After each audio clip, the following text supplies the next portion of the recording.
Hello everyone, welcome to Science Verse.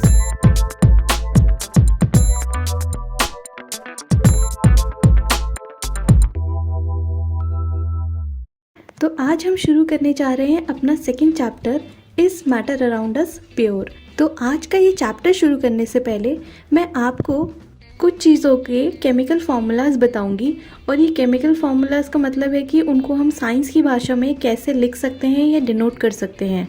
ठीक है, ये केमिकल फार्मूलाज कहाँ से आए इसके बारे में हम अपने थर्ड चैप्टर और फोर्थ चैप्टर में अच्छे से पढ़ेंगे। तो फिलहाल के लिए बस आपको 2-4 केमिकल फार्मूलाज देखने हैं, मतलब याद रखने हैं, ताकि आपको ये चैप्टर समझ में आ सके। ऑलराइट, तो वो जो केमिकल फार्मूला हैं वो कुछ इस तरह से हैं।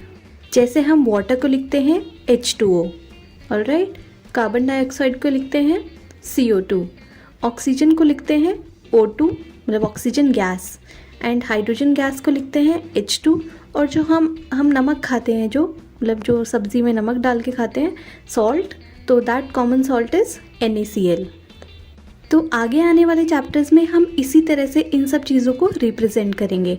तो फिलहाल के लिए बस आपको थोड़े बहुत इनके एग्जाम्पल्स मैंने दे दिए हैं। जैसा कि हमारे चैप्टर का नाम है is matter around us pure, तो अगर मैं आपके सामने ये वर्ड लिखती हूँ प्योर, तो इसको देखकर आपके दिमाग में क्या आता है? प्योर का मतलब होता है शुद्ध। तो जब भी हम प्योर वर्ड सुनते हैं तो हमारे दिमाग में प्योर घी, pure milk, pure salt, pure cotton, इस तरह की चीज़ें आती हैं। तो जब भी हम इस प्योर वर्ड का यूज़ करते हैं तो हमारे कहने का मतलब क्या होता है? हमारी भाषा में प्योर यानी शुद्ध, इस वर्ड का मतलब होता है बिना मिलावट का, यानी कुछ भी, कोई भी चीज़ जिसमें मिलावट ना हो, यानी जिसमें अडल्ट्रेशन ना हो, एनीथिंग विदाउट अडल्ट्रेशन। अडल्ट्रेशन का मतलब होता है मिलावट। तो कोई भी चीज़ जिसमें मिलावट नहीं की गई है उसे हम प्योर बोलते हैं। मतलब दूध है तो उसमें किसी ने पानी नहीं मिलाया होगा या कुछ और चीज़ नहीं मिलाई होगी केमिकल। घी है तो उसमें भी कोई केमिकल नहीं मिला होगा, वो प्योर होगा। मतलब जिस तरीके से नेचर से ऑब्टेन किया जाता है उसी तरीके का होगा। बट अगर यही बात आप किसी साइंटिस्ट से पूछेंगे कि क्या दूध ये प्योर है, तो वो बोलेंगे नहीं। ऐसा क्यों? वो बोलेंगे कि इस दूध में वाटर है, फैट्स हैं, प्रोटीन्स हैं और बहुत सारी चीज़ें मिली हुई हैं, इसलिए ये एक मिक्सचर है। तो फिर प्योर क्या हुआ? आइए इस प्योर वर्ड का मतलब समझते हैं हम। मैंने आपको शुरुआत में कुछ केमिकल फार्मूलाज बताए हैं और लास्ट चैप्टर में हमने पार्टिकल्स के बारे में पढ़ा है। तो अभी मैं कुछ कंटेनर्स लूँगी और उनमें हम hydrogen gas, oxygen gas, water और नमक, ये सब चीज़ डालेंगे। अब मान लो कि ये फर्स्ट कंटेनर में हाइड्रोजन गैस के पार्टिकल्स हैं, तो वो पार्टिकल कुछ ऐसे दिखेंगे। अगर सेकंड कंटेनर की बात करें तो इसमें ऑक्सीजन गैस है, तो उसके पार्टिकल्स ऐसे दिखेंगे। अगर पानी की बात करें तो पानी का फॉर्मूला क्या होता है? H2O। अगर H2O हम कंटेनर में डालें तो वो कुछ ऐसे दिखेंगे। यहाँ पर मैं पार्टिकल्स की बात कर रही हूँ, ठीक है? ऐसे आपको रियलिटी में नहीं दिखते क्योंकि पार्टिकल्स आपको पता है बहुत छोटे होते हैं। यहाँ पर हमने नमक लिया है और नमक का फॉर्मूला है NaCl, तो वो कुछ ऐसा दिखेगा। तो आप इन सभी को देखकर नोटिस कर रहे होंगे कि ये सब चीज़ें या तो एक जैसे पार्टिकल्स की बनी है, या फिर अगर ये अलग अलग पार्टिकल से भी बनी हुई हैं तो इनकी जो ग्रुपिंग है यानी जो कॉम्पोजिशन है वो सेम है। जैसे कि एक ऑक्सीजन के साथ 2 हाइड्रोजन लगे हुए हैं पानी में, हर एक ऑक्सीजन के साथ 2 हाइड्रोजन लगे हैं। तो आप यहाँ पर देख रहे हैं कि ये सब चीज़ें या तो एक जैसे पार्टिकल से बनी हैं या फिर अलग अलग पार्टिकल से भी बनी हैं। तो इनकी बनावट यानी इनकी जो कॉम्पोजिशन है, यानी जो इन्होंने ग्रुप्स बनाए हुए हैं पार्टिकल के, ये सेम है। जैसे अगर पानी की बात करें तो उसमें एक ऑक्सीजन पे 2 हाइड्रोजन लगे हुए हैं हर जगह। कहीं पर ऐसा नहीं है कि एक ही लगा है और कहीं पर ऐसा नहीं है कि 3 लगे हैं। ठीक, तो जो चीज़ें सेम पार्टिकल की बनी हो या फिर 2 या 2 से ज़्यादा पार्टिकल की भी बनी हो लेकिन उनका कॉम्पोजिशन सेम हो, यानी मात्रा सेम हो हर जगह पर, तो उनको बोलते हैं हम प्योर सब्सटेंस। अगर NCERT की डेफिनेशन देखें तो उसके हिसाब से a pure substance consist of a single type of particles. यहाँ पर पार्टिकल नहीं बोला, सिंगल टाइप यानी एक ही तरह के पार्टिकल से बना हुआ हो, वो प्योर सब्सटेंस होता है। जैसे पानी हमारा H2O टाइप पार्टिकल्स से बना हुआ है पूरा का पूरा, हाइड्रोजन हमारा H2 टाइप पार्टिकल्स से बना हुआ है पूरा का पूरा। इसी तरह से जो पार्टिकल्स हैं उनकी बात हो रही है, ना कि एक पार्टिकल का। कहीं आप बोलो कि भाई हाइड्रोजन और ऑक्सीजन से बना है पानी, तो वो तो हुआ ही नहीं प्योर। वो बना है पानी उन दोनों से, लेकिन उनकी कॉम्पोजिशन हर जगह फिक्स्ड है ना, सेम है। आप टैप वाटर लोगे, उसमें अगर H2O मतलब H और O का अमाउंट देखोगे तो वो सेम होगा। आप अगर सी वाटर भी लोगे उसमें भी सेम होगा। आप अगर मतलब कहीं से भी पानी उठाओगे तो पानी में हाइड्रोजन और ऑक्सीजन का जो अमाउंट है वो हमेशा सेम ही होगा। तो समझ रहे हो आप, प्योर सब्सटेंस हम किन्हें कहेंगे? जो एक ही तरह के पार्टिकल्स के बने होंगे। अब देखो, इनमें भी हमें साफ साफ दो कैटेगरीज दिख रही हैं। पहली कैटेगरी वो है जहाँ पर हमें हाइड्रोजन और ऑक्सीजन जैसी चीज़ें दिख रही हैं, जो पूरा हाइड्रोजन मतलब अगर हाइड्रोजन गैस है तो वो H H H H मतलब H के ही बना हुआ है पूरा। चाहे वो H2 के ग्रुप में हो, मतलब एक साथ दो H लगे हुए हों, लेकिन वो सारा H का ही बना हुआ है। वहीं ऑक्सीजन भी अगर देखें, भले ही वो दो के ग्रुप में हो मतलब O2 हो, लेकिन वो पूरा O मतलब O पार्टिकल्स का ही बना हुआ है, मतलब एक ही पार्टिकल का बना है।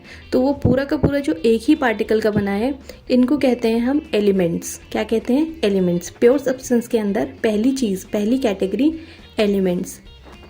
लेकिन वहीं अगर हम H2O यानी पानी को देखें तो ये हाइड्रोजन और ऑक्सीजन की कॉम्बिनेशन से बनी हुई है। यानी अगर हम वाटर के कंपोनेंट्स को अलग करने लगे तो हमें हाइड्रोजन गैस और ऑक्सीजन गैस मिल सकती है। तो इन्हें कहते हैं हम कंपाउंड्स। तो प्योर चीज़ें हमारी दो कैटेगरीज में डिवाइड हुई।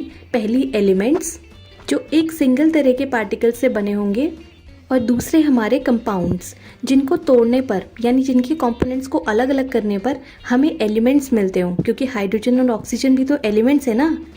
तो कंपाउंड्स वो प्योर सब्सटेंस हैं जिनको तोड़ने पे हमें एलिमेंट्स मिलते हैं।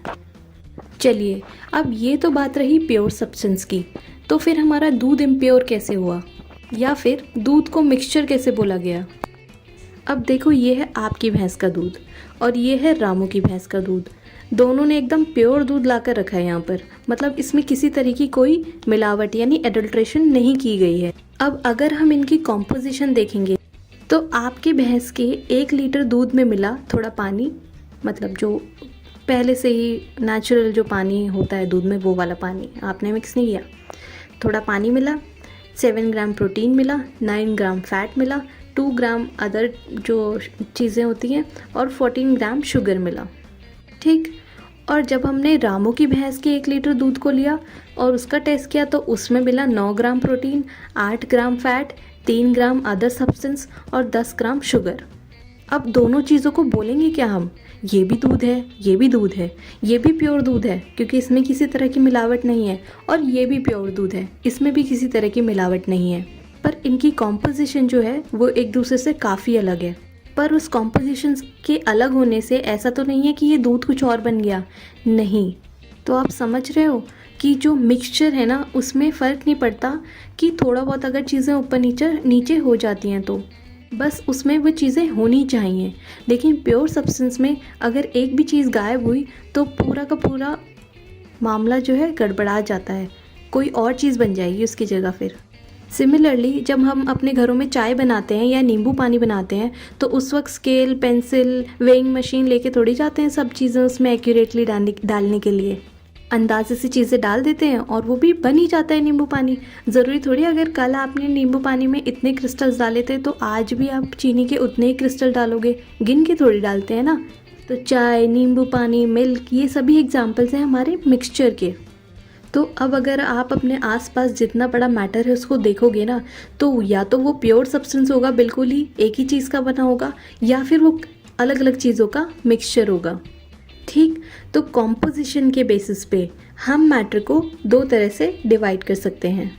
जैसे पिछली बार यानी फर्स्ट चैप्टर में हमने फिज़िकल नेचर के बेसिस पे मैटर को 5 चीज़ों में डिवाइड किया था, वैसे ही इस बार हम मैटर की कॉम्पोजिशन को लेकर मैटर को 2 चीज़ों में डिवाइड कर रहे हैं। या तो मैटर प्योर सब्सटेंस होगा पहला, या फिर मैटर एक मिक्सचर होगा। प्योर सब्सटेंस में भी मैटर या तो एलिमेंट होगा या फिर कंपाउंड होगा। एलिमेंट क्या होगा? एलिमेंट वो क्या होगा जो एक सिंगल तरह के पार्टिकल्स का बना हुआ है, उसको और तोड़ा नहीं जा सकता। और कंपाउंड क्या होगा? कंपाउंड होगा जो एक ही तरह के पार्टिकल्स का बना है, यानी एक ग्रुप है उसके पार्टिकल्स का, लेकिन वो सेम है, उसमें सेम अमाउंट ऑफ पार्टिकल्स हैं जिन भी चीज़ों का वो बना हुआ है, और उसको तोड़ने पे हमें अलग अलग एलिमेंट्स मिलते हैं। तो ऐसी चीज़ों को हम बोलते हैं कंपाउंड। और हमारा second form of matter is mixture, और इसके बारे में हम थोड़ा बहुत इसके बारे में जानेंगे इस चैप्टर में, क्योंकि आप देखेंगे ना अगर, तो मोस्टली चीज़ें हमारे आसपास मिक्सचर ही हैं। जैसे हमारे आसपास पड़ी हुई हवा ही देख लो, इसमें नाइट्रोजन है, ऑक्सीजन है, आर्गन है, मीथेन है, कार्बन डाइऑक्साइड है, और बहुत सब तरह के पॉल्यूटेंट्स भी हैं, और बहुत सारी गैसेस भी हैं, और कम अमाउंट में। लेकिन अगर हम पहाड़ी इलाकों में देखें तो वहाँ भी तो हवा चलती है, उनमें भी यही सब होगा, लेकिन अमाउंट थोड़ा वेरी करता होगा। मतलब हर एक चीज़ का अमाउंट उस गैस में थोड़ा अलग होगा यहाँ की गैस से, यानी यहाँ की हवा से। लेकिन दोनों है तो हवा ही ना। ऐसा तो नहीं है कि यहाँ की गैस में अगर पॉल्यूटेंट ज़्यादा हो गए तो वो हवा से कुछ और बन गई, ऐसा नहीं है। तो मिक्सचर की यही खास बात है कि इसमें थोड़ा बहुत अमाउंट का ऊपर नीचे चलता है। अब मिक्सचर में अलग अलग चीज़ें मिक्स्ड हैं, तो उनको शायद हम अलग अलग भी कर सकते होंगे, मतलब उस चीज़ के भी तरीके होंगे। क्यों? तो आगे हम पहले मिक्सचर के बारे में पढ़ते हैं और फिर जानते हैं कुछ मेथड्स को जिनसे कि हम मिक्सचर को सेपरेट कर सकते हैं। चलिए, तो ये मैंने लिए हैं 2 बीकर, इसका नाम है A और इसका नाम है B। अब मैंने A और B दोनों में पानी लिया। A में मैंने 1 स्पून सॉल्ट मिक्स किया, अच्छे से मिक्स कर दिया, और दूसरे में मैंने 1 स्पून सैंड यानी रेत ली और मिक्स कर दी। ठीक, मिक्स करने के बाद अब आप देखो क्या मिक्सचर A और मिक्सचर B सेम है या डिफरेंट है, मतलब कुछ डिफरेंस दिखा इनमें। तो आप देख पा रहे होगे कि मिक्सचर A में जब हमने सॉल्ट डाला था वो पूरी तरह से डिज़ोल्व हो गया है और अब हमें दिखाई भी नहीं दे रहा है। लेकिन वहीं अगर हम B की बात करें तो इसमें देखो सैंड पार्टिकल्स जो हैं ऐसे के ऐसे ही स्प्रेड आउट हैं पूरे हमारे पानी के अंदर, लेकिन वो डिज़ोल्व नहीं हुए हैं, क्योंकि डिज़ोल्व हो जाते तो हमें दिखाई ही नहीं देते, क्योंकि वो पानी के पार्टिकल्स के बीच में स्पेस ले लेते। लेकिन ये जो है डिज़ोल्व नहीं हुए हैं, बस हमने जैसे इनको डाला था ये वैसे ही उस पानी में स्प्रेड आउट हो गए हैं। और थोड़ी देर अगर इसको अनडिस्टर्ब्ड यानी मैं ऐसे ही छोड़ दूँ बिना हिलाए डुलाए तो ये नीचे नीचे बैठ जाएंगे पार्टिकल्स। ठीक, तो ये है इन दोनों का डिफरेंस जो कि आपने ऑब्ज़र्व किया होगा। चलो अब 2 और बीकर लेते हैं। C और D मैंने इनको नाम दे दिए हैं। C बीकर में मैंने 1 स्पून शुगर डाली, ऑलराइट, और D में मैंने 1 स्पून ऑयल डाला। अच्छे से मिक्स करा दोनों सॉल्यूशंस को, और आप देख के बताओ अब कि दोनों में क्या डिफरेंस है। तो आप देखोगे कि शुगर तो अगेन सॉल्ट की तरह अच्छे से घुल गई है, लेकिन हमारी जो ऑयल है यानी हमारा जो तेल हमने मिक्स करने की कोशिश की थी वो ऊपर ऊपर आके जम गया है पानी के, मतलब कि इस पानी में मिक्स नहीं हुआ है। ठीक, तो ये था हमारा C एंड D में डिफरेंस। तो जो ये चीज़ें हैं जैसे सॉल्ट, शुगर, वो होते हैं हमारे सोल्यूट। सोल्यूट मतलब जिसको आप किसी चीज़ के अंदर घोलना चाह रहे हो, और जिस चीज़ के अंदर आप घोलना चाह रहे हो उसको हम सॉल्वेंट बोलते हैं। ज़रूरी नहीं कि हमेशा मैं पानी के अंदर ही चीज़ें घोलना चाहती हूँ, अलग अलग चीज़ें हैं, अलग अलग चीज़ों के अंदर हम घोल सकते हैं बाकी सब चीज़ें, तो उसको बोलते हैं सॉल्वेंट। मतलब जिसके अंदर आप डिज़ोल्व करना चाह रहे हो चीज़ों को तो वो है हमारा सॉल्वेंट, और जिस चीज़ को आप डिज़ोल्व करवाना चाह रहे हो वो है आपका सोल्यूट।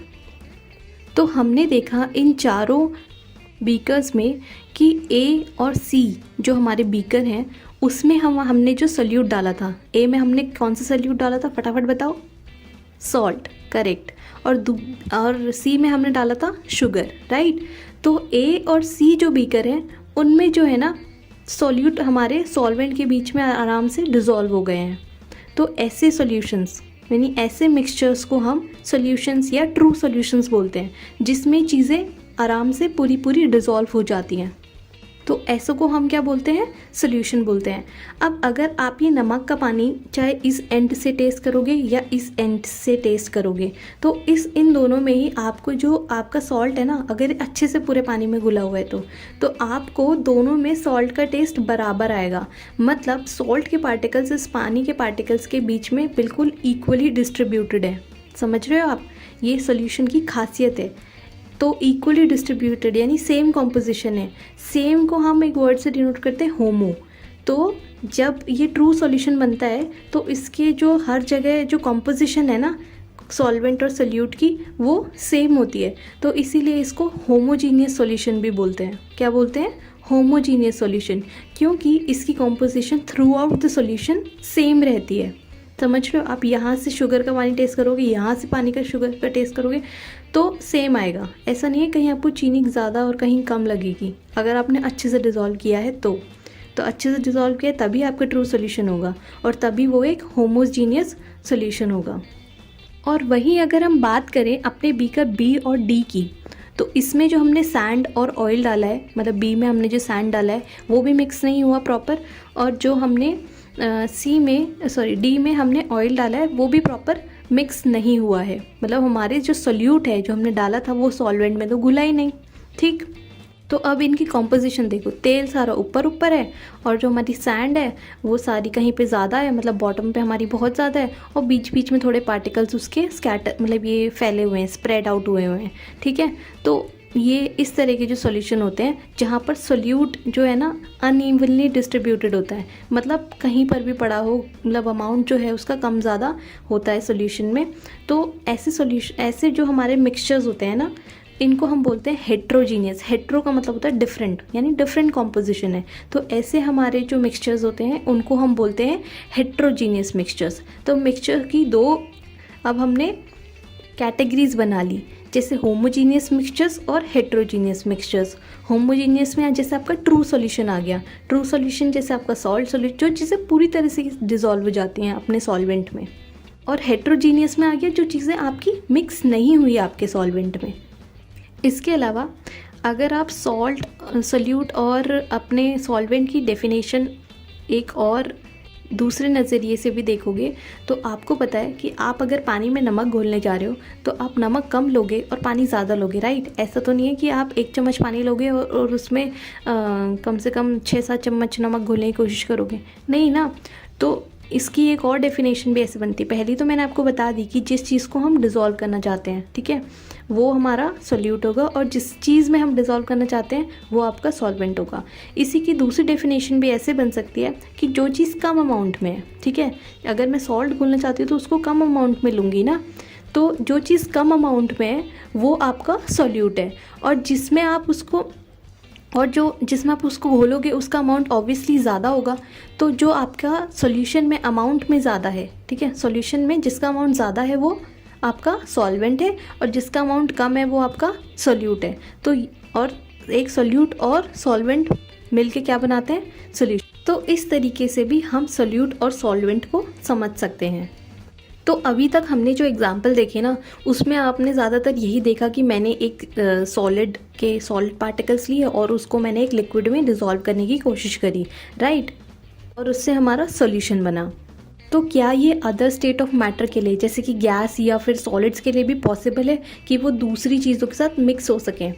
तो गैस का भी हम एग्जांपल देख चुके हैं पहले, जैसे कि मैंने एयर के बारे में बताया था कि एयर में भी different type of gases mixed हैं, तो ऑब्वियसली एयर का भी वो मिक्सचर ही बना हुआ है ना।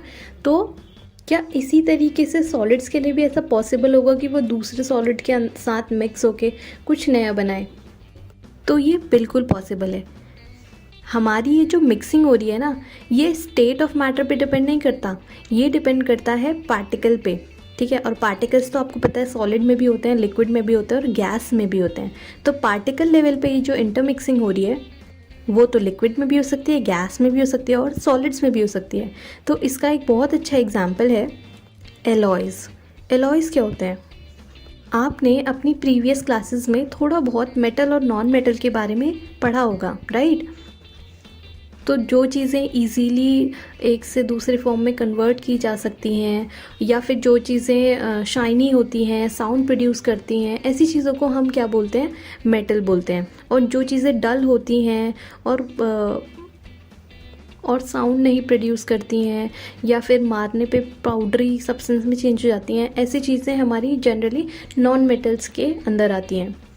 तो हमारे ये जो एलॉयज़ है ना, ये कुछ नहीं, बस इन मेटल्स और नॉन मेटल्स के मिक्सचर होते हैं। या तो दो मेटल मेटल के मिक्सचर को बोल देंगे, या फिर एक मेटल और एक नॉन मेटल, या फिर उससे ज़्यादा भी जो चीज़ें हैं जो मेटल्स या फिर नॉन मेटल्स के कॉम्बिनेशन में कुछ अगर मिक्सचर बन रहा है तो वही हमारा एलॉय होता है।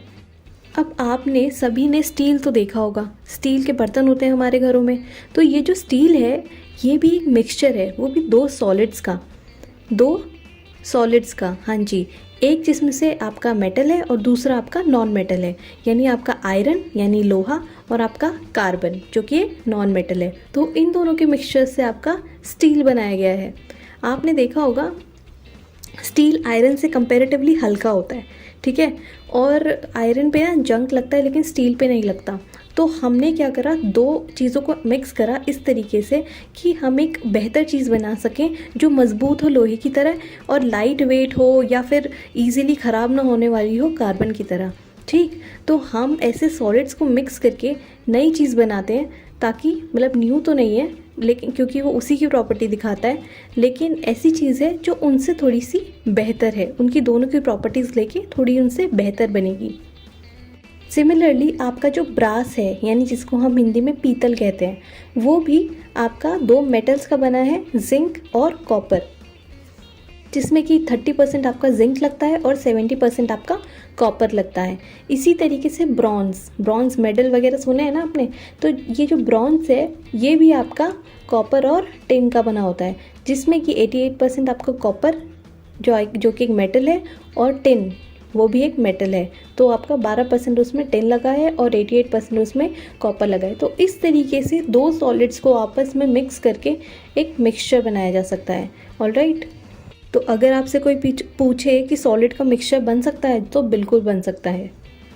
अब मैंने एक बीकर लिया और उसमें थोड़ा सा पानी लिया, उसमें 1 स्पून मैंने सॉल्ट ऐड करा, उसको अच्छी तरह मिक्स करके साइड में रख दिया, इसका नाम है ए। और दूसरी तरफ मैंने दूसरा बीकर लिया और उसमें मैंने 6 स्पून ऑफ सॉल्ट डाला, अच्छी तरह मिक्स करा और उसको नाम दिया मैंने बी। अब आपको पता है कि ए में कम सॉल्ट है और बी में ज़्यादा सॉल्ट है, तो ऑब्वियसली ए कम खारा होगा और बी ज़्यादा खारा यानी सॉल्टी होगा। तो आप किसी को कैसे बताओगे कि इसमें ज़्यादा सॉल्ट है और इसमें कम सॉल्ट है? तो जब किसी सॉल्यूशन में सॉल्यूट का अमाउंट सॉल्वेंट के अमाउंट से बहुत ज़्यादा कम हो तो ऐसे सॉल्यूशंस को हम डाइल्यूट सॉल्यूशंस कहते हैं।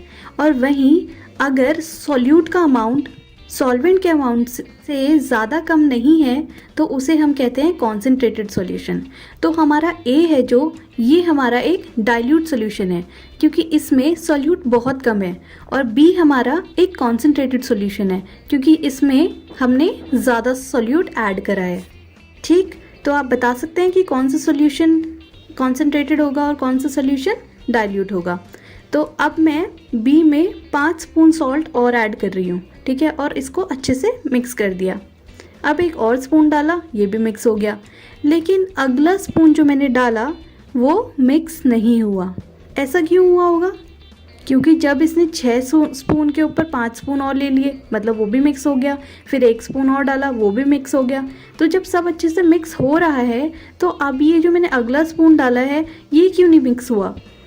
क्योंकि आपको पता है कि जब मैं इसमें सॉल्ट डाल रही हूँ और मिक्स कर रही हूँ तो ये सॉल्ट के पार्टिकल्स पानी के पार्टिकल्स के बीच में जाके स्पेस ले लेते हैं और वहाँ बैठ जाते हैं। लेकिन अब ये जो मैंने पानी डाला है ना इसमें, इसके बीच में जो स्पेस है वो सभी स्पेस को ऑक्यूपाई कर चुका है हमारा इसमें गया हुआ सॉल्ट। तो अब अगर मैं इसमें थोड़ा भी और सॉल्ट डाल रही हूँ तो अब क्योंकि स्पेस ही नहीं है पानी के बीच तो ये कहाँ जाएगा बेचारा, तो इसीलिए ये इसमें डिज़ोल्व नहीं हुआ। और ऐसे सॉल्यूशन को जिसमें कि अब और सॉल्यूट नहीं ऐड किया जा सकता, इसको बोलते हैं हम सैचुरेटेड सॉल्यूशन। क्योंकि जितनी इसकी एबिलिटी थी ना अपने अंदर सॉल्यूट को मिक्स करने की, उतना सॉल्यूट ये अपने अंदर मिक्स कर चुका है। और इस एबिलिटी को हम सॉल्युबिलिटी बोलते हैं, मतलब कि कोई भी सॉल्वेंट अपने अंदर कितना सॉल्यूट मिक्स कर सकता है ज़्यादा से ज़्यादा, वो उस सॉल्वेंट की सॉल्युबिलिटी होती है। तो इस एबिलिटी को हम बोलते हैं सॉल्युबिलिटी। सॉल्युबिलिटी का मतलब है कि कोई भी सॉल्यूशन अपने अंदर जो maximum amount of solute mix कर सकता है, मतलब जितना अमाउंट का सोल्यूट वो अपने अंदर डिसॉल्व कर सकता है आराम से, वो उसकी सॉल्युबिलिटी हो जाएगी। मतलब वो मैक्सिमम कितना सोल्यूट अपने अंदर घोल सकता है, वो उस सॉल्यूशन की सॉल्युबिलिटी होती है। अब अगर हमारा ये सॉल्यूशन सैचुरेटेड हो गया है, मतलब इसमें और सॉल्ट हम ऐड नहीं कर सकते हैं या नहीं डिसॉल्व कर सकते, तो हमारे जो प्रीवियस, जो मैंने आपको समझाने के लिए पहले कॉन्सेंट्रेटेड और डाइल्यूट का जो मैंने आपको एग्जाम्पल दिया था, वो कैसे होंगे? क्योंकि उनमें तो और हम सोल्यूट ऐड कर सकते थे, तो वो सैचुरेटेड नहीं होंगे। वो कैसे होंगे? Unsaturated, right? क्योंकि उसमें तो हम और सॉल्ट ऐड कर सकते थे ना। तो हमारे जो ट्रू सॉल्यूशन है, ये भी अब दो कैटेगरी में कैटेगराइज हो गए हैं। एक आपके सैचुरेटेड हो गए, एक आपके अनसैचुरेटेड हो गए। इसके अलावा सुपर सैचुरेटेड सॉल्यूशंस भी होते हैं। जैसे देखो, आपने ये जो सैचुरेटेड सॉल्यूशन बनाया, हीट करोगे ना, तो जो आपकी अभी तक नहीं घुल रही थी जो सॉल्ट, वो भी घुल जाएगा। फिर क्यों ऐसा होगा? क्योंकि आपको पता है टेम्परेचर बढ़ाने से जो वाटर के पार्टिकल्स हैं, ये कोई भी पार्टिकल्स हैं जो किसी भी मैटर के, वो मूव करने लगते हैं तेज़ी से। तो अब वाटर पार्टिकल्स तेज़ी से मूव करेंगे तो स्पेस बनेगा, और उस स्पेस में स्पेस बनेगा तो स्पेस ही तो उसको चाहिए था सॉल्ट को, तो वो उसमें आराम से डिसॉल्व हो जाएगा। पर ऐसा आप हर बार नहीं कर सकते। उसमें आप 2 चम्मच घोल दोगे, 3 चम्मच, उसके बाद एक पॉइंट आ जाएगा जहाँ पर टेम्परेचर से भी वो नहीं डिसॉल्व होगा। आप उसको कितना भी गर्म कर लो, फिर वो नहीं डिसॉल्व होगा, क्योंकि अब बिल्कुल ही स्पेस नहीं बचा, तो अब कहाँ से वो डिसॉल्व हो पाएगा? तो टेम्परेचर बढ़ाने से भी आपकी सॉल्युबिलिटी बढ़ जाती है। लेकिन जैसे ही वो वापस सॉल्यूशन ठंडा होगा ना, फिर आपको वो जो आपका सॉल्ट है जो आपने ऐड करा है, वो वैसे का वैसे ही मिलेगा अनडिसॉल्व्ड, क्योंकि फिर वही स्पेस कम हो जाएगा टेम्परेचर घटाने से, और स्पेस नहीं होगा तो वो डिसॉल्व नहीं हो पाएगा। तो हमने यहाँ पर सॉल्युबिलिटी और टेम्परेचर का आपस में रिलेशन देखा कि सॉल्युबिलिटी जो है टेम्परेचर के साथ बढ़ती रहती है, और एक पॉइंट, जब तक वो पॉइंट नहीं आ जाता जहाँ पर हमारा सॉल्ट डिसॉल्व होना बंद कर देगा, तब तक उसकी सॉल्युबिलिटी बढ़ती रहती है। तो ये थे हमारे सुपर सैचुरेटेड सॉल्यूशंस। तो अभी तक जो हम ये कम ज़्यादा इस तरह से अपने सॉल्यूट को डिनोट कर रहे थे अपने सॉल्यूशन में, व्हाट इफ़ अगर हम इसको परफेक्ट नंबर्स में यानी परसेंटेजेस में कैलकुलेट करें तो? क्योंकि देखो, एक्यूरेसी तो बहुत ज़रूरी है ना। आप अपनी मम्मी से बोलोगी मुझे थोड़ा सा चावल दे दो, तो आपकी मम्मी एक चावल आपकी प्लेट में रख के चली जाएंगी, तो कैसा लगेगा?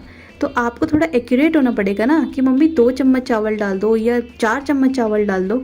तो इस तरीके से, तो इसी तरह अब लेबॉरेटरी में देखो एक्यूरेसी तो बहुत चाहिए, तो इसीलिए हमें क्या करना पड़ेगा, परफेक्ट अपने जो परसेंटेजेस है ना, उसमें अपने सोल्यूट को बताना होगा कि देखो मेरे इस सॉल्यूशन में इतना परसेंट मैंने सोल्यूट डाला है और इतना परसेंट इसका सॉल्वेंट है। तो ये सब हम अभी सीखने वाले हैं, इसी calculations.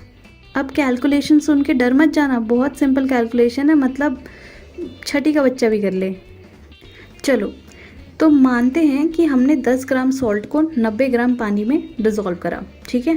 10 grams of salt dissolved in 90 grams of water. तो अब बताओ पहली चीज़ कि हमारा मास ऑफ सोल्यूट कितना डाला हमने। मास ऑफ सोल्यूट, मास मैंने आपको बोला था कि आप अभी वेट की तरह समझ सकते हो उसको। तो हमने जो डाला है सॉल्ट, उसका मास होगा 10 ग्राम्स। दूसरी चीज़, पानी कितना डाला, मास ऑफ वाटर या मास ऑफ सॉल्वेंट बोल लो, तो वो है आपका 90 ग्राम्स। अब मेरे को बताओ मास ऑफ टोटल सॉल्यूशन कितना हो जाएगा। Mass of solute plus mass of solvent is equals to mass of solution. तो 90 plus 10 is equals to 100 gram जो है आपका मास ऑफ सोल्यूशन आ गया, है ना भाई। क्योंकि हमने सॉल्ट डाला है वाटर में, यानी सोल्यूट डाला है सॉल्वेंट में, तभी तो वो पूरा सॉल्यूशन बना। तो दोनों का जो मास होगा उसी का तो सम उस टोटल सॉल्यूशन का मास होगा ना। अब निकालना है आपको कि आपने जो सोल्यूट डाला है उसका परसेंटेज क्या है आपके टोटल सॉल्यूशन में से। क्योंकि ऐसे ही तो आप बताओगे ना कि इतना परसेंट मैंने सोल्यूट डाला है अपने सॉल्यूशन में। तो आपको पता है ना कि आप अपने मार्क्स कैसे, परसेंटेज कैसे निकालते हो अपने मार्क्स की। बिल्कुल अपने मार्क्स ऑब्टेन्ड यानी जितने मार्क्स आपके आए हैं उसमें उसको डिवाइड करेंगे अपने टोटल मार्क्स से और फिर पूरे को मल्टीप्लाई कर देंगे 100 से, तो आपकी परसेंटेज आ जाती है। तो इसी तरह से हम क्या करेंगे, जितना हमारा सोल्यूट है वो लेंगे और उसको टोटल से यानी जितना हमारा सॉल्यूशन है उसमें से उस डिवाइड करेंगे और 100 से मल्टीप्लाई कर देंगे। तो ये 100 से 100 कट गए, यहाँ पे बचा आपका 10%। तो 10% आपका सोल्यूट का परसेंटेज आ गया। तो इस तरीके से जब हम अपना परसेंटेज ऑफ सोल्यूट निकालते हैं total mass of the solution से कंपेयर करके, तो उस परसेंटेज को हम बोलते हैं मास बाय मास परसेंटेज। तो जब आपको कोई किसी सोल्यूट का मास बाय मास परसेंटेज निकालने को कहेगा तो आप क्या करेंगे, मास ऑफ सोल्यूट लेंगे, उसको अपॉन में मास ऑफ जो टोटल आपका सोल्यूशन है वो लेंगे और मल्टीप्लाई कर देंगे 100 से।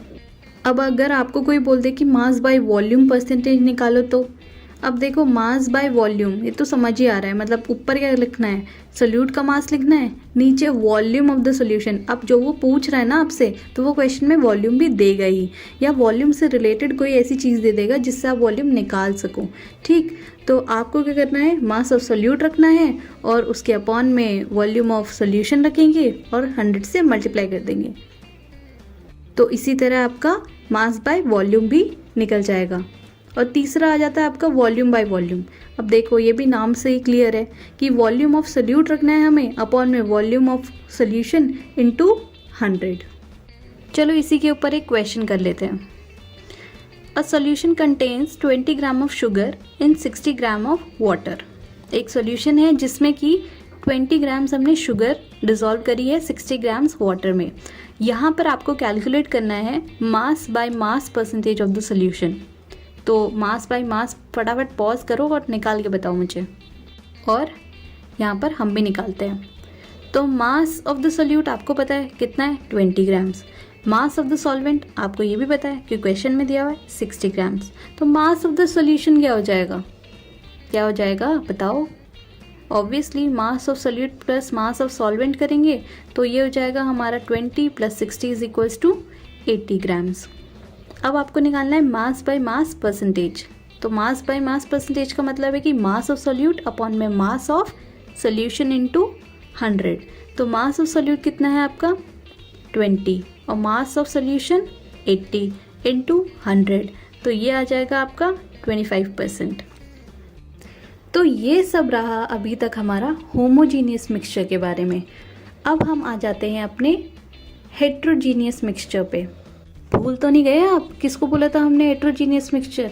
चलो एक बार और याद दिला देती हूँ कि हेट्रोजीनियस मिक्सचर हम उन मिक्सचर्स को बोलते हैं जिनके सॉल्यूट उनमें डिज़ोल्व नहीं होते जबकि स्प्रेड आउट होते हैं पूरे सॉल्यूशन में।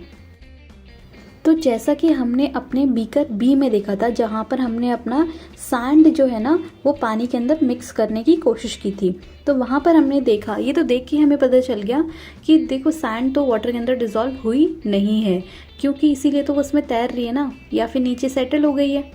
ऑलराइट, तो जो हमारे हेट्रोजीनियस सॉल्यूशंस हैं, सॉल्यूशन नहीं सॉरी मिक्सचर्स, तो जो हमारे हेट्रोजीनियस मिक्सचर्स हैं इनमें हमारा सॉल्यूट जो है डिज़ोल्व नहीं होगा। और ऐसे हेट्रोजीनियस मिक्सचर जिनमें हमें वो पार्टिकल्स ना ऐसे सस्पेंडेड से सॉल्यूशन में दिखाई देते हैं, मतलब जैसे हम यहाँ पर देख पा रहे हैं कि जो सैंड पार्टिकल्स है वो घुले नहीं हैं बल्कि ऐसे इधर उधर फैले हुए हैं, ठीक है। तो ये हम अपनी आंखों से देख पा रहे हैं कि इसमें डिज़ोल्व नहीं हुए हैं। तो ऐसे हेट्रोजीनियस सॉल्यूशंस को हम सस्पेंशन कहते हैं। इनके जो पार्टिकल्स होते हैं ना सैंड के, वो थोड़े बड़े होते हैं, इसलिए हमें दिखाई दे जाते हैं कि हाँ नहीं डिज़ोल्व हुए, और थोड़ी देर बाद वो सेटल भी हो जाते हैं। लेकिन वहीं कुछ ऐसे भी हेट्रोजीनियस मिक्सचर्स हैं जो देखने पे ऐसा लगता है ना हमें कि नहीं ये चीज़ तो मिक्स हो ही गई होगी, ठीक है, लेकिन एक्चुअली में उसके पार्टिकल्स इतने छोटे होते हैं कि हमारी आंखों को ऐसे दिखाई नहीं देता, मतलब थोड़े बहुत उसमें कि अच्छा नहीं मिक्स हुई। फॉर एग्ज़ाम्पल, जैसे आपने चीनी को या सॉल्ट को आपने पानी में घोल घोल के सॉल्यूशन बनाया था ना, उसका कॉन्सेंट्रेटेड सा सॉल्यूशन, वैसे ही आप दूध को भी थोड़ा पानी में घोल के कॉन्सेंट्रेटेड सॉल्यूशन बनाओ उसका, ठीक है। तो आपको जो क्लियर सॉल्यूशन दिखेगा ना उसका, सॉल्ट का क्लियर सॉल्यूशन, यानी पूरा कोई सॉल्ट का दाना आपको दिखेगा नहीं, पूरा मिक्स्ड होगा वो कॉन्सेंट्रेटेड सॉल्यूशन में भी। लेकिन वहीं अगर आप दूध की बात करोगे तो दूध जो है ना, पहले आप 1 चम्मच डालोगे तो आपको घुला घुला सा दिखेगा, 2 चम्मच डालोगे तो फिर भी घुला घुला, लेकिन कुछ टाइम बाद जैसे 7-8 चम्मच आपने डाल दिए तो उसके बाद आपको ना वाइट वाइट से, मतलब वैसे ट्रू सोल्यूशन सा नहीं दिखेगा, आपको वाइट वाइट सोल्यूशन दिखने लगेगा। क्योंकि उसके जो मिल्क के पार्टिकल्स है ना वो पानी में घुल नहीं रहे हैं, वो बस पानी में सस्पेंडेड हैं, पर उसके पार्टिकल्स इतने छोटे हैं कि हमें ऐसा लगता है कि, एक तो हमें ये भी लगता है कि दूध भी लिक्विड है, वाटर भी लिक्विड है, तो मिक्स हो ही गया होगा, मतलब डिज़ोल्व हो ही गया होगा, पर ऐसा नहीं होता। डिज़ोल्व होने का मतलब ये है कि उसके जो पार्टिकल, वो अपने पार्टिकल्स में जो उसका जिन पार्टिकल्स का वो बना हुआ है, उसके पार्टिकल्स वाटर के पार्टिकल्स के बीच में सेटल हो जाए। लेकिन यहाँ ऐसा नहीं हुआ है, यहाँ जो है वो ऐसे का ऐसे पड़ा हुआ है सॉल्यूशन में। तो ऐसे हेट्रोजीनियस मिक्सचर्स जो हमें ऐसा अपीयर होते हैं कि वो घुल गए हैं, बट असल में वो घुले नहीं होते हैं, वो भी बस यूनिफॉर्मली स्प्रेड ही हुए होते हैं। यूनिफॉर्मली स्प्रेड का मतलब है कि वो हर जगह फैले हुए होंगे, ठीक है। वो जो दूध है ना वो हर कोने में फैला तो हुआ होगा, लेकिन वो पानी में घुला हुआ नहीं होगा। हेट्रोजीनियस मिक्सचर्स में पहला आप पढ़ोगे सस्पेंशन और दूसरी चीज़ आप पढ़ोगे कोलॉइडल सॉल्यूशन। तो अभी जो मिल्क वाले की बात करी हमने, milk is a colloidal solution, कि इसके पार्टिकल्स हमें ऐसा लगता है कि घुले हुए हैं, डिजॉल्व्ड हैं, पर एक्चुअली में वो भी स्प्रेड आउट ही होते हैं, यूनिफॉर्मली स्प्रेड होते हैं। सस्पेंशन की तरह एक जगह ज़्यादा या एक जगह कम नहीं होते कि पार्टिकल्स हर जगह बराबर तरीके से फैले हुए होंगे, लेकिन वाटर के पार्टिकल्स के बीच में उन्होंने स्पेस नहीं, वाटर के साथ मिक्सअप नहीं हुए होंगे, वो अपने अलग जोन में होंगे। उनका साइज जो होगा ना बड़ा होगा, मतलब वाटर के बीच में इतना स्पेस नहीं होगा कि उनको ले पाए, या वो वाटर के साथ अच्छी बॉन्डिंग नहीं बना पा रहे होंगे, तो वाटर उनको अपने पार्टिकल्स के बीच में जगह नहीं दे रहा होगा, इसलिए वो घुल नहीं पाए उसमें। तो ऐसे सॉल्यूशंस जो है ना ये कोलॉइडल सॉल्यूशन होते हैं, जो दिखते ऐसे हैं कि ये होमोजीनियस हैं, लेकिन होते वो एक्चुअली में हेट्रोजीनियस होते हैं। अब आप सोचोगे कि अगर ऐसे भी सॉल्यूशंस हैं जो होमोजीनियस की तरह दिखते हैं, ठीक है, हमें ऐसा लगता है कि वो होमोजीनियस हो सकता है पर वो हेट्रोजीनियस है, तो हम उनको पहचानेंगे कैसे? ऐसे उन्होंने हमें उल्लू बना दिया तो उनको पहचानने का तरीका है, तो आप ना क्या करो, उन पे लाइट मारो, मतलब बीम ऑफ लाइट उनकी तरफ मारो। तो जब लाइट कहीं से गुजरती है और आप उसके रास्ते में आ जाओ तो वो क्या करेगी, आप पे रोशनी डालेगी कि भैया ये मेरे रास्ते में आ रहा है, ठीक। तो सिमिलरली अगर आप लाइट जो है ना पास करोगे और कुछ पार्टिकल्स होंगे जो उस लाइट के रास्ते में आ रहे होंगे, तो वो उन पार्टिकल्स को ना चमकाएगा, मतलब दिखाएगा कि ये पार्टिकल्स जो है ना मेरे रास्ते में आ रहे हैं, ठीक। तो इस फिनोमिना को बोलते हैं स्कैटरिंग ऑफ लाइट। मतलब जब लाइट कहीं से जा रही हो और उसके बीच में कोई चीज़ आ गई हो जिससे वो डेविएट हो गई हो, मतलब वो अपने रास्ते पे जा रही थी सीधा सीधा, आपने कुछ ऑब्स्टिकल्स लगा दिए उसके आगे, यानी कुछ कांटे बिछा दिए उसके रास्ते में, तो उसको कहते हैं, और उन पे पड़ के वो लाइट जो है ना वो अपनी डायरेक्शन बदल लेगी, ठीक है, स्कैटर हो जाएगी इधर उधर, तो इसको बोलते हैं स्कैटरिंग ऑफ लाइट, ठीक। तो अगर हम लाइट को होमोजीनियस मिक्सचर से पास करेंगे, तो आपको पता है होमोजीनियस जो है ना, होमोजीनियस जो मिक्सचर्स होते हैं उनके जो पार्टिकल्स हैं वो साइज़ में बहुत छोटे होते हैं, बहुत छोटे, उनसे लाइट को कोई फ़र्क ही नहीं पड़ेगा, ठीक। लाइट पास हो रही थी जैसे वैसी पास होती जाएगी, ठीक है। और जब फ़र्क नहीं पड़ेगा, लाइट पास होती जाएगी, तो फिर अगर उसके बीच में कोई ऑब्स्टेकल ही नहीं है तो वो दिखाएगी किसको? तो इसीलिए जब आप एक ट्रू सॉल्यूशन से या एक होमोजीनियस सॉल्यूशन मिक्सचर से आप लाइट को पास करवाते हो तो उसमें आपको लाइट का रास्ता नहीं दिखता। क्यों? लाइट का रास्ता तो तभी दिखेगा ना जब कोई पार्टिकल उस लाइट को स्कैटर करेगा। तो जब कोई पार्टिकल उस लाइट को स्कैटर ही नहीं कर रहा, लाइट आराम से गुजर रही है उस सॉल्यूशन से, तो फिर आपको स्कैटरिंग ऑफ लाइट उस ट्रू सॉल्यूशन में देखने को नहीं मिलेगी। वहीं अगर हम बात करें कोलॉइडल सॉल्यूशन की और सस्पेंशन की, तो देखो कोलॉइडल सॉल्यूशन में भी पार्टिकल्स हैं, भले ही वो हमें नहीं दिख रहे हैं, पर वो उनका साइज़ होमोजीनियस सॉल्यूशन के जो पार्टिकल्स हैं उनके साइज़ से काफ़ी बड़ा है। तो इसलिए जब हम लाइट पास करेंगे कोलोइडल सॉल्यूशन से तो उसके पार्टिकल्स जो हैं उस लाइट के बीच में आ रहे हैं और वो पार्टिकल्स पे जैसे ही लाइट पड़ेगी वो लाइट को स्कैटर कर देंगे। तो इसीलिए कोलोइडल सॉल्यूशन के पार्टिकल्स जब स्कैटर करेंगे लाइट को तो लाइट का जो पाथवे होगा ना वो हमें विजिबल होगा, क्योंकि जहाँ जहाँ वो स्कैटर करेंगे वहाँ वहाँ हमें रोशनी दिखेगी उस लाइट की। तो जैसे ही वो स्कैटर करेंगे तो हमें वो पाथवे लाइट का विजिबल हो जाएगा। तो कोलोइडल सॉल्यूशन से जो लाइट का पाथ है वो विजिबल होगा। और ये क्या शो करता है, ये शो करता है कि उसमें पार्टिकल्स जो है ना वो मिक्स्ड नहीं है, मतलब वो डिज़ोल्व नहीं है, वो ऐसे के ऐसे ही सस्पेंडेड है थ्रू आउट द सॉल्यूशन। तो ये आइडेंटिफाई करने में हमें हेल्प करता है कि कौन सा एक हेट्रोजीनियस मिक्सचर है और कौन सा एक होमोजीनियस मिक्सचर है। सिमिलरली आप सस्पेंशन से भी लाइट को पास करेंगे। देखो मैंने तीनों दिखाए हुए हैं यहाँ पे, ठीक है। ट्रू सॉल्यूशन भी दिखाया हुआ है मैंने आपको, यहाँ पर कोलोइडल सॉल्यूशन भी दिखाया हुआ है और यहाँ पर आपको मैंने सस्पेंशन भी दिखाया हुआ है। और इन तीनों से हमने लाइट रेस पास करी है। तो देखो सस्पेंशन में भी विजिबल है आपका लाइट रे का पाथ और कोलोइडल सॉल्यूशन में भी विजिबल है, लेकिन ट्रू सॉल्यूशन में ये पाथ विजिबल नहीं है। और इसका रीज़न आपको पता है क्यों? क्योंकि इनके पार्टिकल साइज में काफ़ी डिफरेंस है। तो इसी के बेसिस पे हमारी कुछ प्रॉपर्टीज़ बनी हैं होमोजीनियस मिक्सचर्स की, सस्पेंशंस की और कोलॉइड्स की। तो आओ एक बार फटाफट इनकी प्रॉपर्टीज़ को देख लें और फिर आगे बढ़ें। तो सबसे पहली प्रॉपर्टी है a solution is a homogeneous mixture. Obviously आपने इतने सारे एग्जांपल देख लिए कि जो सॉल्यूशन होता है वो एक होमोजीनियस मिक्सचर होता है, कि उसका जो सॉल्यूट है वो हर जगह डिसॉल्व फॉर्म में इवनली डिस्ट्रीब्यूटेड है। ऑलराइट, तो ये एक होमोजीनियस मिक्सचर है। वहीं सस्पेंशन और कोलॉइड्स आपके हेट्रोजीनियस मिक्सचर्स हैं। The particles of solution are smaller than 1 nanometre. अब ये नैनोमीटर क्या है? ये एक आपकी लेंथ की ना एक यूनिट है, मतलब लेंथ नापने की। जैसे मीटर, किलोमीटर, वैसे ही जब हम बहुत छोटे पार्टिकल्स की बात करते हैं तो हम नैनोमीटर्स में उनको मेजर करते हैं, ठीक है। So they can not be seen with naked eyes. मतलब इसके पार्टिकल्स कितने छोटे हैं लगा सकते हो आप। जैसे कि आप एक सेंटीमीटर का जो बॉक्स होता है ना, ठीक है, एरिया में, उसके करोड़ टुकड़े करोगे ना, उन टुकड़ों से भी छोटे होते हैं ये होमोजीनियस मिक्सचर्स के पार्टिकल। तो सोचो कितना छोटा होगा पार्टिकल। तो ये बता रहा है ये कि इसके जो होमोजीनियस मिक्सचर के जो पार्टिकल हैं ये बहुत छोटे होते हैं। और सस्पेंशन के तो आपको पता ही है कि हम इन्हें नेकेड आए यानी अपने बिना कोई लेंस के या बिना किसी माइक्रोस्कोप के हम इन पार्टिकल्स को देख सकते हैं, ठीक है। मतलब इसके पार्टिकल्स का साइज़ जो है वो काफ़ी बड़ा है। वहीं अगर बात करें कोलॉइड की तो इसके पार्टिकल्स भी बहुत छोटे हैं, मतलब ऐसे ही हम देख नहीं पाते अपनी आंखों से उनको, तो ये बताया गया है। लेकिन ये स्कैटर कर सकते हैं उस बीम ऑफ लाइट को, क्योंकि भले ही हमें ना दिख रहा हो लेकिन लाइट को तो दिख रहे हैं ना, ये लाइट के बीच में तो आ रहे हैं, लाइट के पाथवे के बीच में, तो इसलिए ये लाइट स्कैटर करते हैं। सस्पेंशन भी आपके लाइट स्कैटर करेंगे, वहीं आपके जो सॉल्यूशंस हैं उसके पार्टिकल बहुत छोटे हैं, वो आपका लाइट स्कैटर नहीं कर पाएंगे। और लास्ट पॉइंट है आपका, आपने फिल्ट्रेशन प्रोसेस के बारे में सुना है?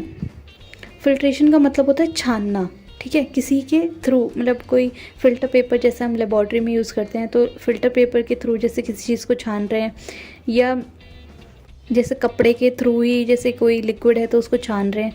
तो आप ये बताइए कि क्या आप जब ऐसे छानेंगे तो होमोजीनियस सॉल्यूशन में जो अच्छी तरह मिक्स्ड है, जब पार्टिकल्स जो हैं वो वाटर के पार्टिकल्स के बीच में अच्छी तरह मिक्स्ड है, तो क्या छानने में आपकी चीनी ऊपर बच जाएगी या आपका सॉल्ट ऊपर बच जाएगा? नहीं।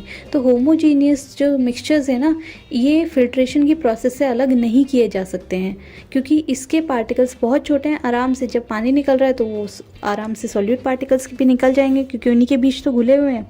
और ऐसा भी नहीं होगा कि आप जो है सॉल्यूशन को ना छोड़ दोगे 2-3 घंटे के लिए तो उसके पार्टिकल्स नीचे बैठ जाएंगे, क्योंकि वो सस्पेंडेड थोड़ी हैं, फैले थोड़ी हुए हैं, अभी वो घुले हुए हैं उसमें, ठीक है। फैलने में और घुलने में अंतर है, वो मिक्स अच्छी तरह उसके अंदर घुले हुए डिज़ोल्व्ड हैं, ठीक है।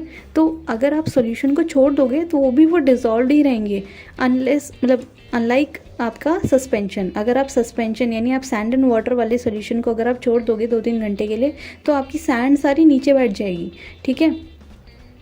तो ये जो है ना, इसके लिए फ़िल्ट्रेशन की प्रोसेस काम आ सकती है कि हम उस पानी को फ़िल्टर कर सकते हैं। क्योंकि वाटर पार्टिकल्स छोटे हैं, नीचे आ जाएगा, पानी तो नीचे आ जाएगा, और सॉल्ट के पार्टिकल्स बड़े हैं तो वो ऊपर रह जाएगा, तो छन के हमारे पास साफ पानी आ जाएगा। बट कंफ्यूजिंग बात है कोलॉइड्स के साथ। कोलॉइड्स का क्या होता होगा? क्या उसके पार्टिकल्स नीचे सेटल डाउन हो जाते होंगे जब उसको छोड़ देते हैं हम 3-4 घंटे के लिए, या फिर वो स्प्रेड आउट ही रहते होंगे जैसे कि वो हैं?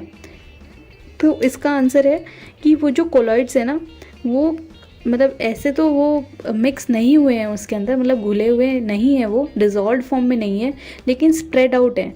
और इस तरीके से स्प्रेड आउट है कि मतलब उनको नीचे बैठने की, मतलब इतना भी वेट नहीं है उनका कि वो नीचे बैठ जाएं। उसके पार्टिकल भी छोटे ही हैं तो वो भी फैले हुए ही रहते हैं। ऑलराइट, तो colloids do not settle down when left undisturbed. But हमारे जो कोलॉइड्स हैं वो फिल्ट्रेशन की प्रोसेस से, मतलब उसका कुछ नहीं होगा, फिल्ट्रेशन उस पर काम नहीं आएगा, क्योंकि उसके पार्टिकल्स भी तो बहुत छोटे हैं ना, वो भी फिल्टर हो ही जाएंगे। ऑलराइट, तो filtration will not work for colloids. Colloids के लिए हम एक दूसरी प्रोसेस है जिसको बोलते हैं सेंट्रिफिकेशन। अब नाम से ऐसे डर मत जाना कि ओ भाई सेंट्रिफिकेशन क्या है। सेंट्रिफिकेशन हम आमतौर पे, मतलब पहले तो बहुत ज़्यादा ही देखा जाता था घरों में। आपने देखा है कभी जब कोई मक्खन बना रहा होता है, मतलब मक्खन निकालते हैं जब दूध से, तो ज़ोर ज़ोर से वो जो हैंड ब्लेंडर होता है उसको ज़ोर ज़ोर से घुमाते हैं, ठीक है, दूध में। तो आपने देखा होगा कि जब भी मक्खन बनता है ना, तो जो क्रीम होती है, ठीक है, बेसिकली वो क्रीम से बनाया जाता है जो, तो क्रीम को हैंड ब्लेंडर से अच्छे से फेंटा जाता है, ठीक है, उसको ज़ोर ज़ोर से घुमाया जाता है, और इस घुमाने की प्रोसेस को ही हम सेंट्रिफिकेशन बोलते हैं। इस आपके जो सॉलिड पार्टिकल्स हैं ना वो ऊपर ऊपर आ जाएंगे, और आपका जो लिक्विड है वो नीचे बैठ जाएगा। तो सॉलिड पार्टिकल्स ऊपर आ जाएंगे, उनका क्या बन जाता है? आपका बटर, ठीक है। तो इससे आपका बटर जो है वो सेपरेट आउट हो जाएगा, और नीचे आपका जो लिक्विड बच गया है that is your butter milk, ठीक है। तो वो जो लिक्विड है वो अलग हो गया। तो कोलॉइडल सॉल्यूशन को सेपरेट करने का तरीका है सेंट्रिफिकेशन। जो हल्की चीज़ें हैं वो ऊपर आ जाएंगी, और जो भारी चीज़ें हैं वो नीचे बैठ जाएंगे। तो इसी तरीके से हम जो है अपने कोलॉइडल सॉल्यूशन को में सेपरेट कर सकते हैं अपने सॉल्वेंट और अपने सोल्यूट को। ऑलराइट, तो ये थे हमारे कुछ डिफरेंसेस, तीनों हमारे जो मिक्सचर्स हैं अलग अलग, उनके बारे में। अब आपने ना एक बहुत कॉमन सी एक एग्जांपल देखा होगा बहुत बार कोलॉइडल सॉल्यूशन का, पर आपको पता नहीं था कि वो कोलॉइडल सॉल्यूशन होता है एक्चुअली में, और वो भी आपने गैसियस स्टेट में देखा है, ठीक है। तो आपको याद करवाऊँ मैं, आपने देखा है कभी, जैसे वैसे हमें एयर में तो कोई पार्टिकल्स ऐसे नज़र नहीं आते हैं, बट कभी जैसे मोस्टली सर्दियों में, क्योंकि मोस्टली सर्दियों में हम धूप सेकना पसंद करते हैं, तो जब भी धूप पड़ती है ना एयर, मतलब ऐसे हमारे आसपास की एयर पे, और हम देखते हैं कि कुछ पार्टिकल्स ना ऐसे चमक रहे होते हैं हवा के, दिखता है, मतलब दिखने लग जाते हैं हमें वो पार्टिकल्स, क्योंकि वो स्कैटर करते हैं ना लाइट को, तो वो स्कैटरिंग हमारी आंखों में पड़ती है और हमें दिखता है कि वो पार्टिकल्स चमक रहे हैं। तो भले ही मतलब 10 पार्टिकल्स हों जो हमारे आसपास, वो हमें दिख रहे होते हैं, ठीक है। तो ये एक बहुत ही अच्छा एग्जांपल है हमारे कोलॉइडल सॉल्यूशन का, क्योंकि वैसे तो हमें नहीं दिख रहे थे ना पार्टिकल्स, देखा अपने आसपास अपने पार्टिकल्स आपको नहीं दिख रहे थे, हमें लगा था कि जो जितनी भी चीज़ें एयर में मिक्स्ड हैं वो होमोजीनियस मिक्सचर बना रही हैं। लेकिन जैसी ही स्कैटरिंग ऑफ लाइट हुई, ठीक है, मतलब जैसे ही उस पर लाइट पड़ी, रोशनी पड़ी, और उसने स्कैटर करा उस बीम ऑफ लाइट को, तब हमें पता चला कि नहीं, कुछ सोल्यूट पार्टिकल्स हैं ये, मतलब ऐसे बिल्कुल ही इंटरमिक्स यानी डिज़ोल्व नहीं है हवा के अंदर, ये जो हैं ऐसी स्प्रेड आउट हैं, बिखरे पड़े हैं हवा में, ठीक है। तो ये एक बहुत अच्छा एग्जांपल है कोलॉइडल सॉल्यूशन का। तो ये जो इफ़ेक्ट है ना, जिसमें पार्टिकल्स जो हैं लाइट को स्कैटर करते हैं, इस इफ़ेक्ट को हम बोलते हैं टिंडल इफ़ेक्ट। क्या बोलते हैं इसको? टिंडल इफ़ेक्ट।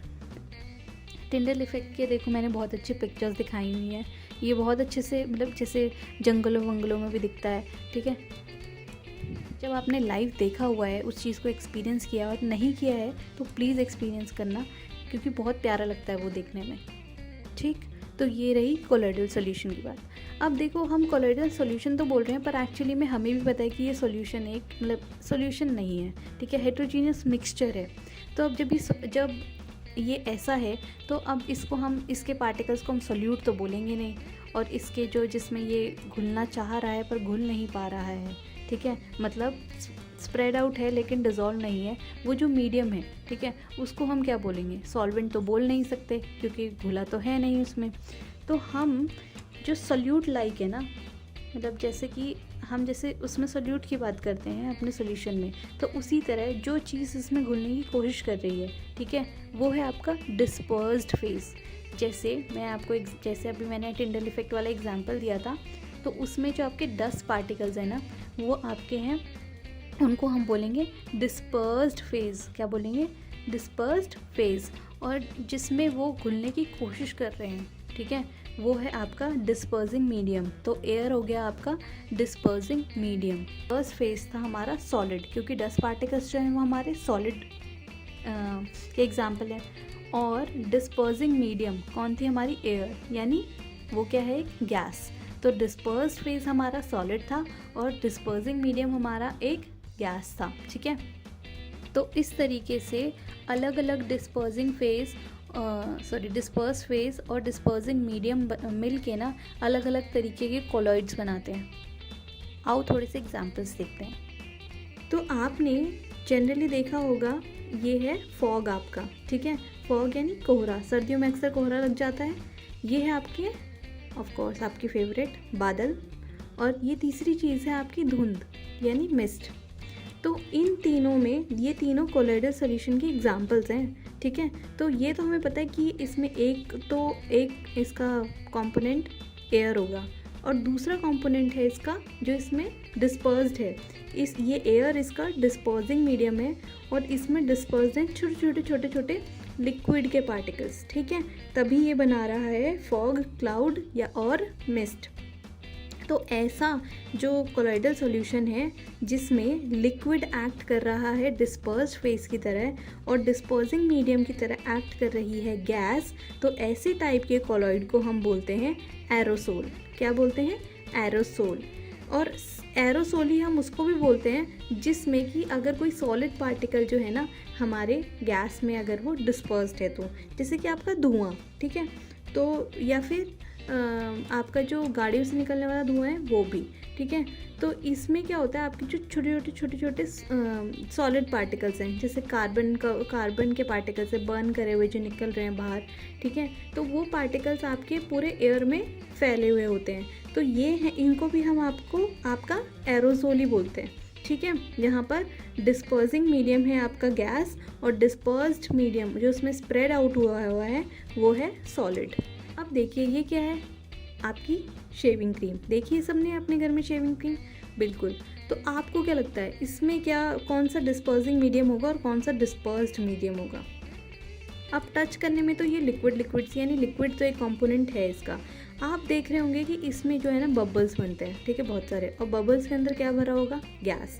तो इसमें जो है ना गैस के जो पार्टिकल्स हैं वो स्प्रेड आउट हैं, डिस्पर्स्ड हैं इस मतलब लिक्विड डिस्पर्सिंग मीडियम में। तो ये बनाते हैं आपका झाग यानी फोम, ठीक है। सिमिलरली अगर दो लिक्विड्स हैं, ठीक है, वो आपस में मिक्स तो हमने कर दिए लेकिन वो घुले मतलब डिज़ोल्व नहीं हुए एक दूसरे में, ठीक है, वो स्प्रेड आउट है। जैसे कि हमने वो मिल्क को पानी में डाला था लेकिन वो स्प्रेड आउट हुए थे, वो ऐसे मिक्स नहीं हुए थे, तो उनको क्या बोलते हैं हम? इमल्शन। ऐसे कोलॉइड्स को क्या बोलते हैं हम? इमल्शन। इसका एग्जाम्पल है आपका मिल्क या फिर फेस क्रीम, ठीक है। मिल्क क्यों बोला? क्योंकि मिल्क में भी तो वाटर वगैरह है ना, वाटर और अदर पार्टिकल्स हैं, ठीक है। तो इसमें वो स्प्रेड आउट है लेकिन मिक्स नहीं है। तो ये सभी किसके एग्जांपल्स है? कोलॉइड के। और इसमें हम पढ़ रहे हैं कि अलग अलग डिस्पर्स फेज और डिस्पर्सिंग मीडियम से कौन कौन से तरह के कोलॉइड्स बनते हैं, ठीक है। तो ये बात रही इमल्शन की। नेक्स्ट है आपका कीचड़ यानी मड, ठीक है। तो मड में आपको ये भी दिख रहा होगा कि एक लिक्विड पार्टिकल है, एक सॉलिड पार्टिकल कंपोनेंट है, ठीक है। तो मतलब लिक्विड्स में या तो सॉलिड मिक्स होंगे या सॉलिड में लिक्विड मिक्स होगा। तो यहाँ पर जो हमारा डिस्पर्स्ड फेज है वो है अपना सॉलिड, ठीक है, कि धूल मिट्टी के पार्टिकल जो हैं वो पानी में जाके मिक्स हो रहे हैं, ठीक है। सॉइल पार्टिकल्स हैं वो पानी में जाके मिक्स हो रहे हैं और मिक्सचर बना रहे हैं कोलॉइड, और उस कोलॉइड का नाम है मतलब लिक्विड आपका डिस्पर्सिंग मीडियम हो गया, और जो इनसे कोलॉइड बन रहा है उसका नाम है आपका सोल। क्या बोलते हैं उसको? सोल। इसका एग्जांपल आपका मिल्क ऑफ मैग्नीशिया भी है।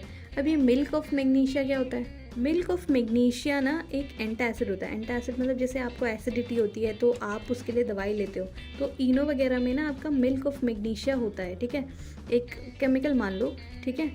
तो वो भी आपका सोल का ही एक एग्जाम्पल है। अब आपका ये ले लो स्पॉन्ज। आपको पता है ये एक सॉलिड है, ठीक है, मतलब क्योंकि टच कर सकते हैं, हम देख सकते हैं कि पिघल तो है नहीं रहा लिक्विड की तरह या हवा की तरह फ्लो तो नहीं कर रहा, तो ये एक सॉलिड है। लेकिन इसके बीच बीच में ना स्पेस है जिसमें जाके कौन बैठ जाती है? आपकी हवा, ठीक है। तो हवा ऑटोमेटिकली हमें क्या दिख रही है? ये एक डिस्पर्स्ड फेज दिख रही है, और डिस्पर्सिंग मीडियम है आपका सॉलिड की, क्योंकि सॉलिड के बीच जाके वो हवा बैठती है ना, ठीक है। लेकिन आपस में ये घुले हुए नहीं है, ठीक है, आपस बस ये मिक्स्ड है, एक साथ रह रहे हैं, ठीक है। तो वो है, तो इस तरीके का जो आपका कोलॉइड है, ये इसको भी हम फोम कहते हैं, ठीक है। तो इसके एग्जांपल जैसे स्पॉन्ज, ठीक है, पमिस स्टोन है आपका, ठीक है, और फोम है। तो पमिस स्टोन एक ऐसा स्टोन है जिसको आपके सीमेंट बनाने में यूज़ किया जाता है और कॉस्मेटिक प्रोडक्ट्स बनाने में भी यूज़ किया जाता है, ठीक है। फोम यानी आपका ये झाग वाला फोम नहीं, ये गद्दा वाला फोम है, ठीक है, मतलब जो गद्दे होते हैं और जो आपके सोफ़े वगैरह में यूज़ किए जाते हैं ऐसे गद्दे, ठीक है। और इसके अलावा रबर हो गई आपकी। तो ये सब चीज़ें क्या हैं? फोम का एग्जाम्पल है। कौन से वाले फोम का एग्जाम्पल है? जहाँ पर गैस जो है ना वो सॉलिड के बीच में डिस्पर्स हो रही है। इसके अलावा ये देखो, ये है जेली। ये तो सब ने ही खाई होगी बचपन में, और कुछ लोग तो अभी भी खाते होंगे।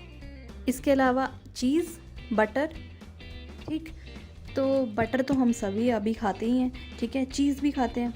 तो इन सब में क्या है, ये जिस कोलॉइड का फॉर्म है वो है जेल, ठीक है। तो ये सब जेल वाले कोलॉइड के अंदर आते हैं, और इसमें जो है ना हमारा लिक्विड जो है वो डिस्पर्स्ड रहता है हमारे सॉलिड फेस के अंदर।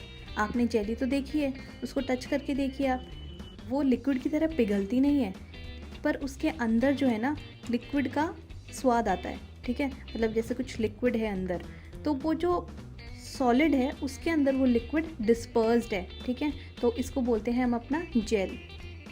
इसके अलावा ये देखिए, ये है आपका मिल्की ग्लास, और ये आपने जेम स्टोन्स तो देखे ही होंगे, ठीक है, लोग गले में पहनते हैं, अंगूठियों में पहनते हैं, ठीक है।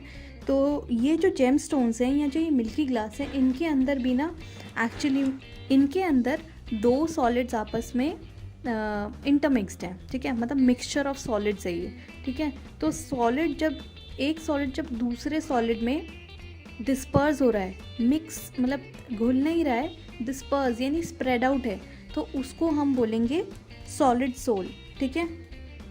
तो ये भी एक एग्जांपल है हमारे कोलॉइड का।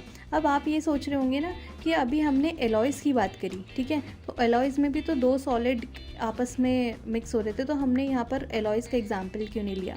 तो एलॉयज़ में जो एक दूसरे में मिक्स हो रहे थे ना वो, ठीक है, दैट वाज होमोजीनियस मिक्सचर, ठीक है। कोलॉइड जो है वो हेट्रोजीनियस मिक्सचर है, ठीक है, ये बात याद रखना, ऐसे कंफ्यूज मत होना, ठीक है। तो हमने वहाँ पर जब बात करी थी एलॉयज़ की, तो एलॉयज़ में ना वो एक ट्रू सॉल्यूशन बनाते हैं, जो सॉलिड मिक्स होते हैं ना वो ट्रू सॉल्यूशन बनाते हैं, आपस में वो घुल मिल जाते हैं। यहाँ पर ये सिर्फ डिस्पर्स्ड हैं, ठीक है, आपस में डिज़ोल्व नहीं है एक दूसरे के अंदर, घुले हुए नहीं एक दूसरे के अंदर, ठीक है। तो ये रहे कुछ एग्जांपल्स हमारे मिक्सचर्स के। So that's all about today. Hope आपको ये वीडियो पसंद आई होगी, समझ आई होगी, और अगर आप चाहते हैं कि मैं ऐसी और वीडियो के साथ आपसे बार बार मिलती रहूं तो प्लीज़ इसे ज़्यादा से ज़्यादा शेयर कीजिए, लाइक कीजिए और सब्सक्राइब कीजिए।